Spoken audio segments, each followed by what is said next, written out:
Good morning. This is Heidi Meyers, immigration attorney, and today we're going to talk about some good news for the dreamers. If you have DACA, Deferred Action for Childhood Arrivals, or even if you're just here undocumented, or if you have TPS, Temporary Protected Status, or Deferred Enforced Departure, DED, this new proposal in Congress, the American Dream and Promise Act, may apply to you. So the American Dream and Promise Act is not a law.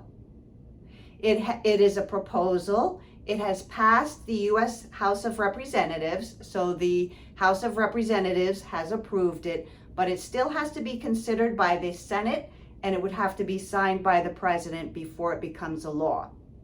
Anyway, since it has passed the House of Reps, we will talk about it today. So the American Dream and Promise Act would provide for 10 years of conditional residency for those of you who have DACA, Deferred Action for Childhood Arrivals, but it's also much, much broader, and it covers many people who do not qualify for DACA.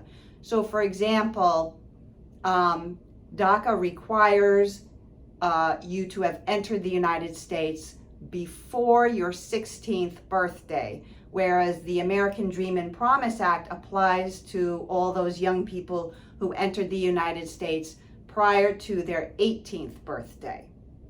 So it's much broader, and you do not need to have been physically present in the United States by June 15th, 2007. That's not a requirement. So it's much broader than DACA. It does require that you have continuous residence for the past 4 years prior to enactment. And it also requires you, when you file, to have a GED or a high school diploma, or else you're currently attending school or obtaining a certificate from a post-secondary career or technical school. So it provides for a conditional residency period of 10 years.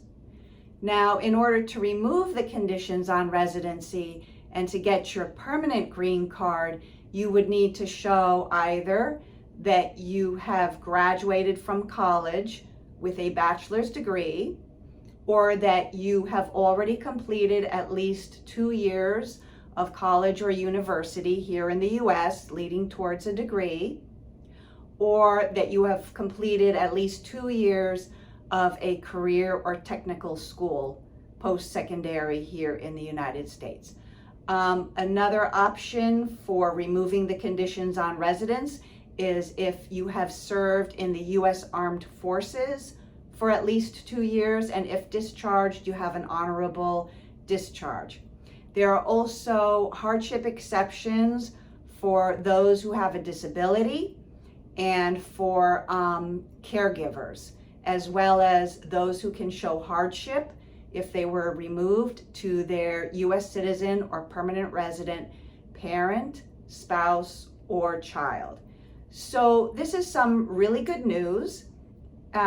We shall see what happens. I don't know, nobody can tell us right now whether or not this proposal will pass the U.S. Senate, but it is some good news for the dreamers and for all the young people who came here while they were under the age of 18 and have been continuously living here, paying their taxes, and all like that. Okay, so some good news today, and I hope to see you again. My name is Heidi Meyers, immigration attorney. I'm at 11 Broadway, Suite 925, New York, New York, 10004. I'm located in Lower Manhattan, right across from Bowling Green Station, where the 4 and the 5 train is, right by the Museum of the American Indian, the Wall Street Bull statue, and Battery Park. And I can be contacted at 212-791-4007 or 646-508-5225.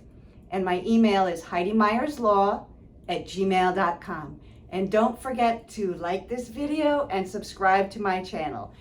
Plus, I'm always open to topics for new videos. So if you have a topic to discuss, not your particular case, if you want to talk to me about your particular case, you can send me an email privately.